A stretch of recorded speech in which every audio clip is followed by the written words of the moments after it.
All right, guys, thank you so much for support our YouTube channel, and we just want to appreciate that, and thumbs up for you guys as well as you're giving thumbs up for us. Now, today we were looking through some of the comments, and we saw one of them saying, what is the difference between pushers and hitters? So today we're going to talk about what is the actual difference. What does it mean to be a pusher or to be a hitter? Is it good or it's not? All right, guys, so the first we're gonna look at pushers. So what is pusher? How do you recognize that it's a pusher? Is it even good to be a pusher or it's bad?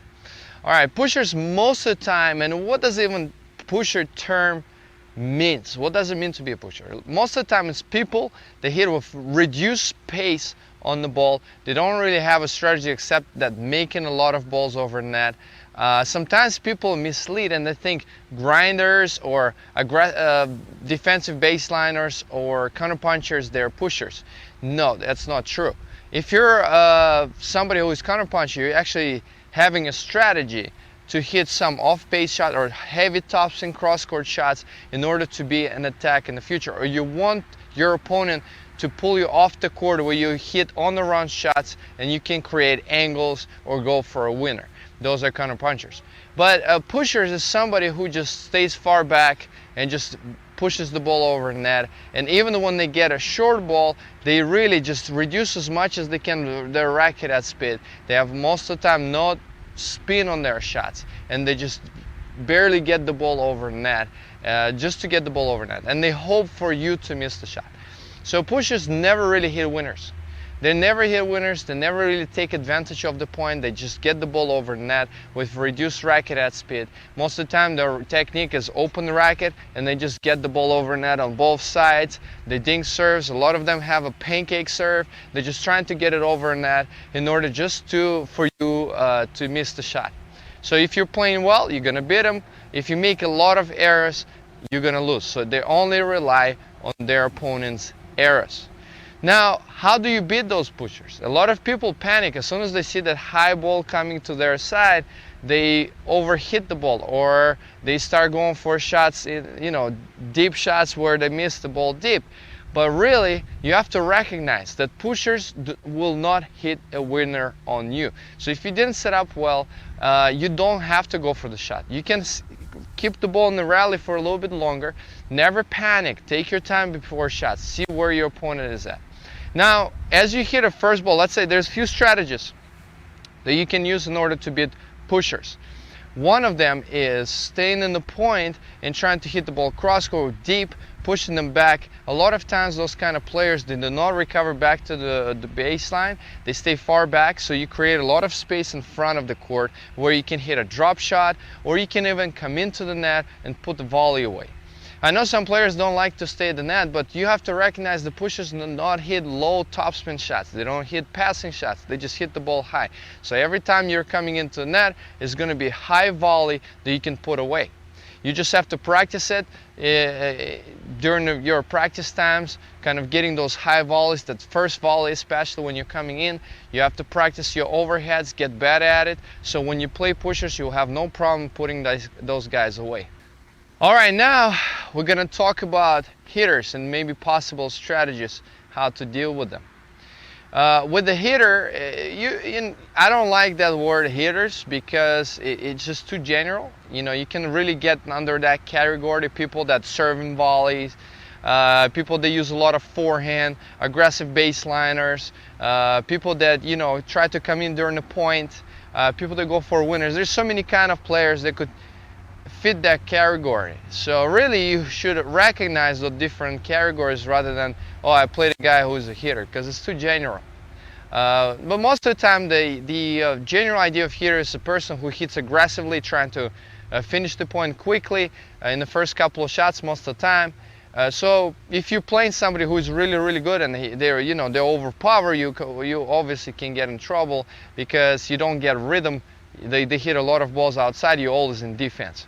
Now, what do you have to do in that case? Now, let's assume we're playing somebody who has a big serve and a big forehand. The return of a serve on their serve is going to be very important. So try to find, and I find a lot of players are very comfortable in certain zones on their return. They find that one place and they return all the serves from that area. So no matter if the serve is coming fast, it's coming with kick or slice, they start in the same exact point.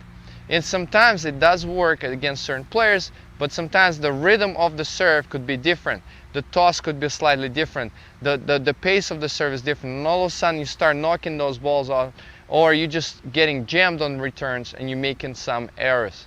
So always look around. Try to find the most appropriate spot for the return against each different player, so it will be more comfortable for you. Sometimes you might end up being further back from the baseline, sometimes you might end up being inside of the court. But either way, you have to find that appropriate spot where you feel comfortable against each particular player, and you can keep the ball deep, not to let them to start overpowering you on the first shot of the point. You have to keep those players back. You have to keep the points a little bit longer and make them hit shots that they cannot hit a winner off. They want to keep the points short, you got to keep them longer. Make them panic, make them try to go for more than they can control. Now there's another shot. The guys that are coming into net, let's say the person hits the ball, you guys can hit the ball low in their fit. Make sure you make them volley those low balls. But now let's assume the person hits a big serve, you hit a low ball in their fit, they picked it up with a little short angle, you hit the point, you do it again, they do it again, and all of a sudden you realize, oh my gosh, the guy has an unbelievable volleys. It might sound crazy, but sometimes you might hit him a higher ball and give him almost an easy volley. And see, it just takes 1 point. And maybe they'll knock it out. Well, try it again. You see, sometimes players, for some reason, have a good volleys here because they get a lot of low volleys. Everybody focus on keeping the ball low, and they might get so good at it that they never really see balls up in here and they might miss them. It's not always the case. Majority of players actually will put them away, but sometimes you can try that, especially if you're so much down and you just start losing game after another. You might as well try it and see what happens.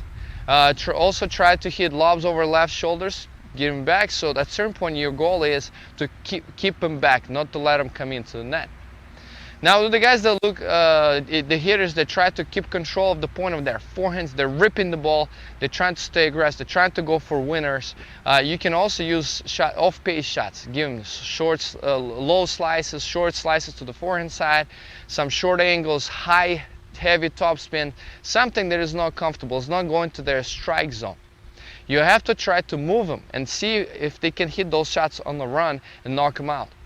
Now, if you're an aggressive player yourself, it will be important those games on your serve, amount of first serve. So sometimes maybe reducing slightly pace of your first serve, increasing the percentage of first serve and the placement would be more beneficial than trying to crush that ball. A lot of hitters, they love pace. They'll generate pace off pace. So if you're giving them a flat serve, sometimes they're going to rip the ball right back to you and win the point. So if you give them a little bit of a slice on the first serve, you still go on for it, but you're keeping the ball with a little bit of slice or kick some kind of movement on the ball, that could throw them off and they could knock off some returns or give you a shorter ball where you can control the point and maybe you can come into the net and gain the control of the point yourself. So guys, thank you so much today. I really appreciate your time watching our YouTube channel. Please write some comments on the link below. We're coming out with a new course that you guys are going to love absolutely. And just look on the links below. We're going to post it